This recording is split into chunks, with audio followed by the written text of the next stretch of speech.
আমি একটা জায়গা চলে এসেছি এনায়েতপুর। হ্যাঁ, এনায়েতপুর বাজার। তো অনেকদিন ভিডিও বানাইনি, অনেক দোকান এখন তো রেগুলার মার্কেট ভিজিট করতে হয়, দোকান ভিজিট করতে হয়, কিন্তু আজকে ভিডিওটা বানানোর উদ্দেশ্য এটাই যে দোকানটা দেখে আমি সত্যি অবাক। এটা একটা বাজার, বাজারের মধ্যে দাদার এই দোকান, কিন্তু এখানে একটা উঁচু পাড় দেখতে পাচ্ছেন, এর পাশেই হচ্ছে নদী, মানে বিশাল বড় নদী। যে কোনো মুহূর্তে আমার মনে হয় নদীর জল এলে বাজারটা ডুবে যেতে পারে। কিন্তু দাদার দোকানটা দেখে মানে আমি খুব খুশি হয়, কারণ এত সুন্দর ডেকোরেশন, মানে প্রপার মানে সিটিতে, মেদিনীপুর বা কলকাতাতে প্রপার সিটিতে এই ধরনের লোকেশন দেখতে পাওয়া যায়। দাদা বলুন, কেমন আছেন? তো এই হচ্ছে সেই দাদা। দাদার নাম হচ্ছে, পুরো নামটা কি? এসকে আজহার উদ্দিন। হ্যাঁ, মানে আজহার উদ্দিনের মোবাইল দোকান বললেই সবাই চেনে, আজহার মোবাইল এন্ড ইলেকট্রনিক্স। হ্যাঁ, আচ্ছা, প্রথমে দোকানটাই আমি দেখাবো, যার জন্য ভিডিওটা বানানো। এই দেখুন কত সুন্দর ডেকোরেশন করা। আর সব থেকে মজার বিষয় যে একদম সরু রাস্তার উপর দিয়ে আমি এলাম, প্রায় 5 কিলোমিটার ঢালাই রাস্তা। রাস্তাটা সম্ভবত 4-5 ফুটের রাস্তা হবে। তার মধ্যে এই দোকানে হচ্ছে ফ্রিজ আছে, দেখতেই পাচ্ছেন, 1, 2, 3, 4, 5, 6টা। আরো অনেক ফ্রিজ ছিল, তাই তো? আরো অনেক ফ্রিজ ছিল, সেগুলো সেল আউট, মানে বিক্রি হয়ে গেছে। যেহেতু গ্রীষ্মকালে মানে ফ্রিজ ব্যবসাটা হয়, শীতকাল পড়ে গেছে, তাই গোটা কত গেছে। প্লাস বলছিল বাড়িতে গোডাউন আছে না, বাড়িতে অনেক স্টকে রাখা আছে। তো আবার একটা জিনিস দেখাবো, পেছনে মোবাইলে ভর্তি। এটা মোবাইল দোকান, মোবাইল দোকান। একদম সংক্ষেপে একটু বলে দাও তোমার বিজনেসটা সেই জিরো থেকে কিভাবে এত বড় একটা, মানে এত সুন্দর ডেকোরেশনের দোকান তুমি তৈরি করতে পারলে, মানে শুরুটা কি দিয়ে হয়েছিল? টাইম আমি টাকা তোলার আইডি থেকে 1000 ইনকাম করে 1500 ইনকাম করে একদম ছোট থেকে সাইকেল চালিয়ে লোকের বাড়ি যেতাম। সেখান থেকে ফিনান্সিয়ালি গ্রোপ আপ হয়ে আমি আজ এই নিজের টাকায় দোকান কিনে আবার দোকানটা সাজিয়েছি। খুবই এটা ইমোশনাল স্টোরি। মানে সাইকেল নিয়ে লোকের বাড়িতে বাড়ি যেতাম। 3 বছর ধরে এই কাজটা করছি, 3 থেকে 4 বছর ধরে লোকের বাড়ি গিয়ে সার্ভিস দিতাম কাস্টমারকে, টাকা তোলা, বয়স্কদের জন্য। এই দোকানটা তোমার নিজের নামে হয়ে গেছে? নিজের নামে আমার দোকানটা হয়ে গেছে। তো আমি একটু ঢুকছি ভেতরে, হ্যাঁ, জুতো পরেই ঢুকে যাচ্ছি। হ্যাঁ, এই দেখুন দোকানটাকে আমি আগে দেখাই, কত সুন্দর ডেকোর। ওয়াও, এদিকেও জিনিস আছে, মিক্সার গ্রাইন্ডার ভর্তি। হ্যাঁ, এই দোকানটা একটু দূর থেকে দেখাই, কত সুন্দর সাজানো গোছানো আছে। তো অনেক দিনেরই আশা ছিল আসবো। আজকে কখন তুমি জানতে পারলে আমি আসছি? হঠাৎ 12:30 একটা দিক করে জানতে পারলাম। আমি এদিকে এসেছিলাম, ভাবলাম এখানে দেখা করেই যাই। এটা কি কোম্পানির মোবাইল আছে? স্পেশালি রিয়েলমি বেশি বিক্রি করি, ভিভো, ওপো, মোটরোলা। এখানে রিয়েলমি আর ভিভো প্রচুর চলে। আর ফ্রিজ কি কোম্পানির বিক্রি করছো? Specially Samsung, Haier, Godrej, Whirlpool. মানে সত্যি কথা বলবো যে আমি নিজেও মানে এসি ফ্রিজ টেকনিশিয়ানে ইঞ্জিনিয়ারিং কোর্স করেছি, প্রায় 50,000 টাকা খরচ করে, আজ থেকে প্রায় 7-8 বছর আগে। এবং 6 বছর আগে আমি ফ্রিজ দোকানে ছিলাম। তো বর্তমানে আমার বাড়িতে যদি কোনো ফ্রিজ এসির প্রয়োজন হয়, আমি কিন্তু সেই দোকানে যাই না। তার কারণ আপনারা অনেকেই জানেন যে এসি ফ্রিজ বা এই ধরনের ইলেকট্রনিক অ্যাপ্লিকেশন অনলাইনে কিন্তু অনেক সস্তায় পাওয়া যায়। আচ্ছা দাদা, তুমি দোকানের থেকে সস্তায় দাও? অবশ্যই, দোকানের থেকে মিনিমাম 1000 থেকে 2000 টাকা কমে দিই। প্লাস দাদার 3000 টাকা তার উপরেও প্রায় লাভ থাকে, প্রায় 2000-1000 কোনো প্রোডাক্টের পার্সেন্ট অনুযায়ী থাকে। তো যারা গ্রামে থাকেন, যারা গ্রামে ভাবছেন যে কিভাবে ফ্রিজ, এসি, টিভি, মোবাইল ব্যবসা করব, তাদের জন্য একমাত্র উপায় হচ্ছে অনলাইন মার্কেট। আজকের ডেটে এতটাই মানে অ্যাগ্রেসিভ কম্পিটিশন হয়ে গিয়েছে যে দাদা কিন্তু ডিস্ট্রিবিউশনের যে সমস্ত দোকান থাকে তাদের থেকেও কম দামে প্রোডাক্ট দিতে পারে, কারণ দাদা অ্যামাজন, ফ্লিপকার্টে পারচেস করে, তাই তো? অ্যাকচুয়াল এটা লিগ্যাল নয়, তবু গ্রামের দিকে এটা সবাই করে, এমনকি আমিও করি।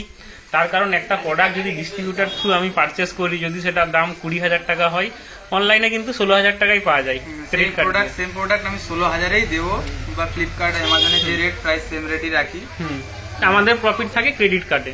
সত্যি কথা বলতে আপনারা অনেকেই জানেন আমাদের অফিসে অতনুদা, হ্যাঁ, তার ক্রেডিট কার্ড মোটামুটি 4-5টা আছে। আমাদের অফিসের প্রত্যেকটা স্টাফের জন্য স্যামসাং এর হচ্ছে, আর স্যামসাং এর 20,000 টাকার ফ্রিজ, যেটা দোকানে 20,000 টাকা দাম বলে, সেটা কিন্তু 16,000 টাকায় কিনে দিয়েছে। হ্যাঁ, এবং 16,000 এবং কি আমরা যদি ক্রেডিট কার্ডে ছাড়টাও দিয়ে দিই, তারপরেও কিন্তু ক্রেডিট কার্ডে 2% রেওয়ার্ড পয়েন্ট থাকে, যেটা কিন্তু অনেক। কাস্টমারদের লস হচ্ছে না, দোকানে গেলে তো তারা বেশি রেটেই পায়।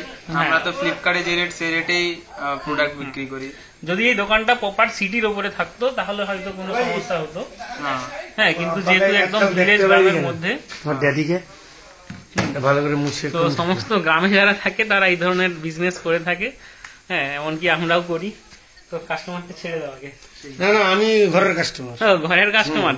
এই দাদার তো আগে একদম সাইকেল নিয়ে মার্কেটে গ্রামে গ্রামে ঢুকে টাকা তুলতো, তারপর এত সুন্দর দোকান কিভাবে করলো? ডাকাতি করে। ডাকাতি করে? কি ডাকাতি করেছে?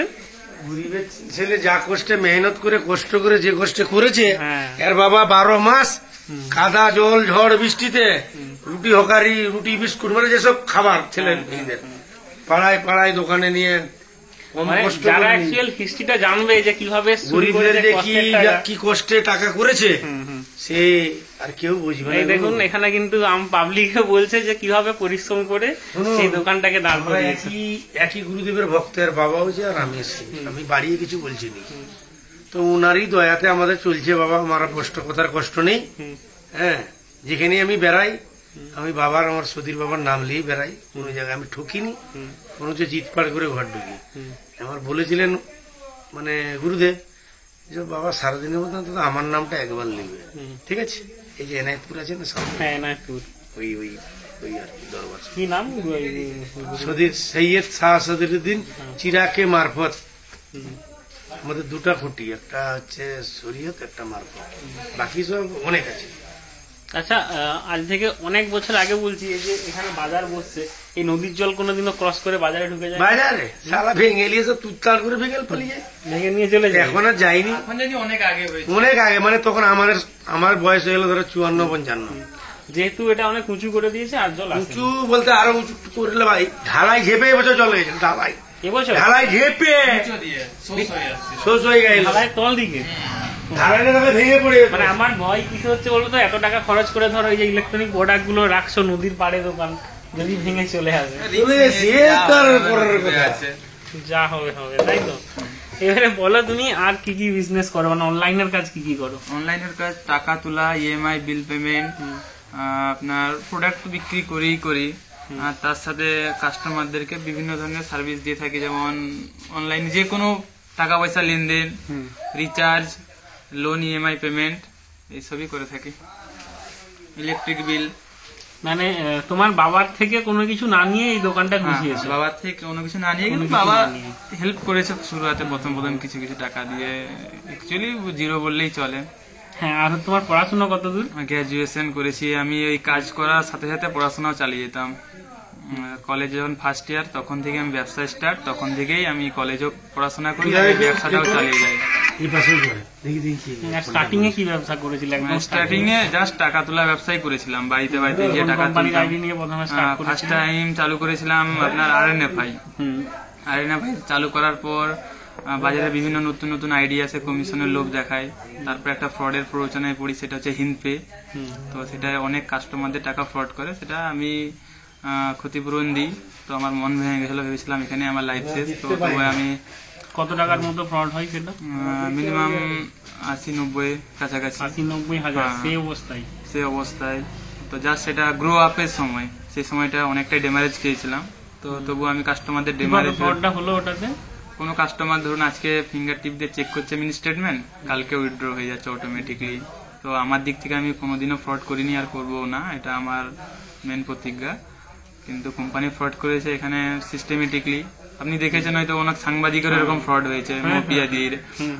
তো এটা অনেকের সাথেই হয়েছে। তো আমি সে তবু হার না মেনে আমি কাজ চালিয়ে গেছি। তো অ্যাকচুয়ালি আমি সাকসেসফুল হচ্ছি, আরো হব ভবিষ্যতে, হাল ছাড়বো না। মেন মানে শুনতে অবাক লাগে, স্টার্টিং এ যদি কেউ ব্যবসা শুরু করে সে 1 টাকা 2 টাকা জমিয়ে জমিয়ে হয়তো 50,000 1 লাখ টাকা দাদা জমিয়েছিল। 2-3 বছরে করেছিলাম। 2-3 বছরে 1 লাখ টাকা সঞ্চয় করেছিল, সেটাও কিনা একটা কোম্পানিতে ফ্রড হয়ে যায়। কি পে? হিনপে। আর তারপরে এখন কিসে কাজ করে? অ্যাকচুয়ালি স্পাইস মানি কাজ করি। স্পাইস মানির সেটআপ খুবই ভালো, কাস্টমার ডাইরেক্ট শুনতে পেয়ে যায় ক টাকা উইথড্র হয়েছে, কি হয়েছে, রিসিপ্ট কপি ইনস্ট্যান্ট দিতে পারি। খুবই প্রিমিয়াম কোয়ালিটি। একবার অ্যাপটা লগইন করে দেখাবে, আমি ডাইরেক্ট দেখাবো কিরকম কি কাজ হয় দাদা। আর কি কি আইডি আছে তোমার? ধরো স্পাইস মানিতে স্পাইস মানি ছাড়াও এয়ারটেল পেমেন্টস ব্যাংকের ইপিএস ইউজ হয় মাঝে মধ্যে। এয়ারটেল স্পাইস মানি কম্পেয়ার করলে কোনটা তোমার বেটার মনে হয়? অবশ্যই স্পাইস মানি বেটার। স্পাইস মানি অ্যাপ্লিকেশনের সার্ভার অনেকটাই স্মুথ, প্লাস খুব সাপোর্টিভ, এজেন্ট, কাস্টমার কেয়ার, দাদা আপনি যেমন আছেন, আর কোনো প্রবলেমে পড়লে আমি সৌভিকদাকে ফোন করি যে কোনো বিষয়ে, খুবই হেল্পফুল। তো আমি স্পাইস মানিতেই কাজ করবো। আমাদের সাথে পরিচয়টা কত বছরের? অ্যাকচুয়ালি আমি RNFI আইডি যখন নিয়েছিলাম তো আপনার ভিডিও দেখতাম ইউটিউবে, তো আমারও ইচ্ছা ছিল যে আমার দোকানে সৌভিকদা আসবে, এরকম ভিডিও তৈরি করবে, এটা আমারও স্বপ্ন ছিল। কিন্তু স্টার্ট করে যাচ্ছি, আপনি আসছেন, এটা আমি বিরাট সাকসেসফুল মনে করি এটার জন্যই। তো আপনার সঙ্গে পরিচয় হয় লাস্ট 6 মান্থ আগে ধরুন, তো আপনি ফোন করেন, কন্ট্যাক্ট হয়ে কথা বলা শুরু হয় আপনার সাথে। এখন তো বাইরে যাওয়া হয়ে ওঠে না, একটা লোকাল এরিয়াতে রেগুলার মানে আমাদেরকে বেরিয়ে যেতে হয়। আজকেও প্রায় 8-10টা দোকান ভিজিট করেছি, 7টা হবে, আরো 3টে দোকান বন্ধ করে দিয়ে খেতে চলে গেছে। মেন এখন টাইমটাও বাজছে প্রায় 2-2:30। 2:36। দাদা কিন্তু বাড়িতে খেতে যায়নি, আমার জন্য অপেক্ষা করছে। সৌভিকদা আসবে, হয়তো দাদার প্রচুর খিদে পাচ্ছে। কোনো ব্যাপার নেই, হ্যাঁ। এরকম স্যাক্রিফাইস করেছি, না খেয়ে কাজ করে চলেছি, সাইকেল নিয়ে মানে পুরো আমার স্মৃতি মনে পড়ে যাচ্ছে ছোটবেলার। 10টা 12টা 11টা পর্যন্ত কাজ করেছি, 10টার পর্যন্ত লোকের বাড়িতে যেয়ে গেছি। স্পেশালি যারা বয়স্ক, শীতকালে তাদের অবস্থা খুবই খারাপ ফিজিক্যালি, তারা আসতে পারবেনি, তো তাদের যে তারা এতটাই হেল্প হয়েছে, তারা আদার্স বিজনেসেও সেই ব্যবহারটা গ্রো আপ হয়েছে। কেউ আমার টাকা তুলে আমার ব্যবহার ভালো রেখেছে, আমার কাছে ফ্রিজ কিনেছে, মোবাইল কিনেছে, সেখান দিয়ে আমি ইনকাম করেছি, গ্রো আপ হয়েছি। টোটালটাই ভ্যালুয়েবল সার্ভিস দিয়েছি কাস্টমারকে, যেটা কোনোদিনও তারা আশা করেনি যে এরকমও সম্ভব যে বাড়িতে লোক যে টাকা দিয়ে আসবে, ভাত খেতে খেতে ঘুমন্ত অবস্থায় যখন খুশি 24 আওয়ার যখন খুশি ফোন করবে তখনই অ্যাভেলেবেল।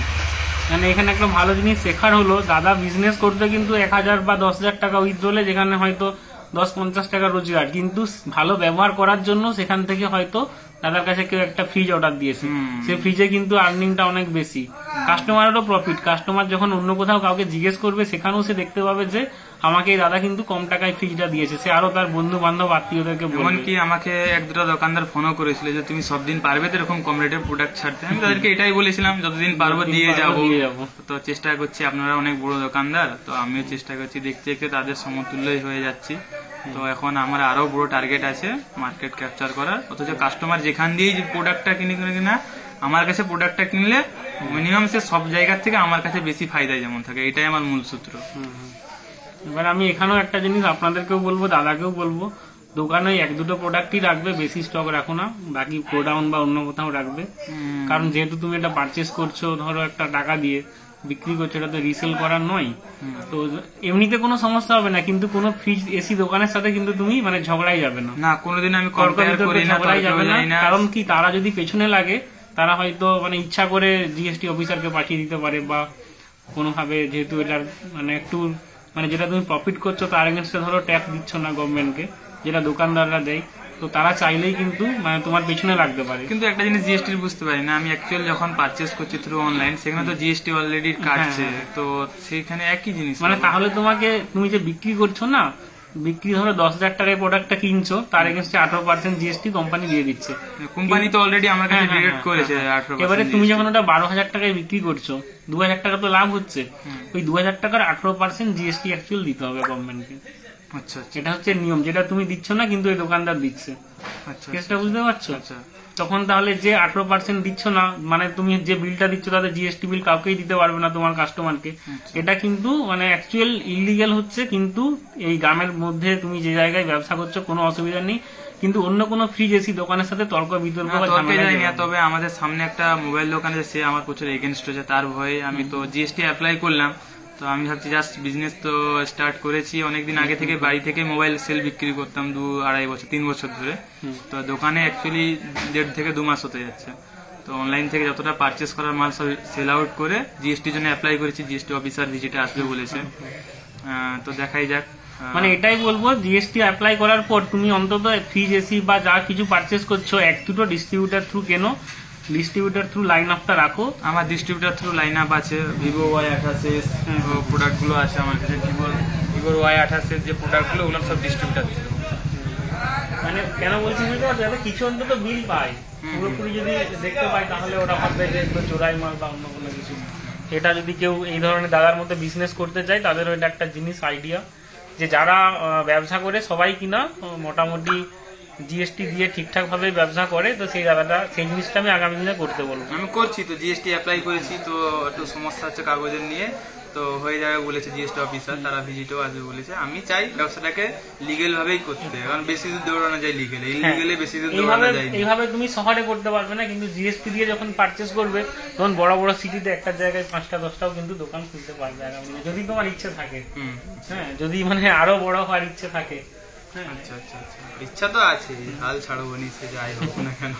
তারপরে তোমার এজ কত হচ্ছে এখন? আমার এজ 23। 23। বিয়ে হয়েছে? না, বিয়ে করিনি এখন। দেখাশোনা আছে? দেখাশোনা নেই, অনেকে প্রস্তাব এসেছিল, করিনি, কারণ মেন টার্গেট যতক্ষণ না ফুল সাকসেসফুল হচ্ছি ততক্ষণ বিয়ে রাজনীতি দুটোই করবো নি। রাজনীতিও করবে না, ধার্মিক না রাজনীতি না বিয়ে, তিনটেই এলাও করি না। সবাই সব মানুষই সমান, কোনো ধর্মই কঠিন নয়, কোনো কেউ খারাপ নয়, সবাই ভালো, সবাইকে একই চোখে দেখি। আর বিয়ে তো এখন নয়, বাস তিনটা জিনিস, রাজনীতি, ধার্মিক আর বিয়ে, যতক্ষণ না ফুল সাকসেসফুল হচ্ছি। দাদা 3টা মন্ত্র, বিয়ে, রাজনীতি আর ধার্মিক, এই 3টা দিক দিয়ে দাদা যতক্ষণ যাবে না যতক্ষণ না সাকসেস হচ্ছে। সাকসেস হওয়ার পরেও রাজনীতি যদি করো, প্রফিটের জন্য নয়, গ্রামের উপকারের জন্য করতে হতে পারে। কারণ কেউ না কেউ করছে, তারা মার্কেটে ফ্রড করছে। তাহলে তুমি যদি না করো, সবাই করবে, কিন্তু মার্কেটে সাধারণ মানুষ ঠকে যাবে দিনের পর দিন। সেখানে যদি 2-1টা ভালো মানুষ রাজনীতিতে আসে, তাহলে কিন্তু গ্রামের সাধারণ মানুষের উপকার হয়। ঠিক আছে, সেটা পরে ভাববো। আর ধার্মিক দিকটাও বলি, এখন বয়স তোমার আমার কম, যেদিন 40, 50, 60 যাবো সেদিন হয়তো আমরাও ধর্মের দিকে অগ্রসর করবো। বাট এখন নয়। বাড়ি থেকে ফোন করছে, খেয়েছি কিনা জিজ্ঞেস করছে। ভিডিওটা রাখছি, বাই বাই। দাদার দোকানটা আর একবার আমি দেখিয়ে দিচ্ছি। অনেক দূর এসেছি, বাড়ি যাব, এখনো রাস্তায় 3-4টা দোকান ভিজিট করতে হবে আমাকে। এই দেখুন দাদার দোকানটা কত সুন্দর সাজানো গোছানো। দুঃখের বিষয়, আমি এখনো একটা ব্যানার, পোস্টার, কোনো কিছু গিফট দিতে পারিনি দাদাকে। হ্যাঁ, ঠিক আছে, আর কিছু বলবে? না, কিছু বলবো না। আপনার ওয়াইফ ফোন করছে, একটু কথা বলে নিন। Bye bye.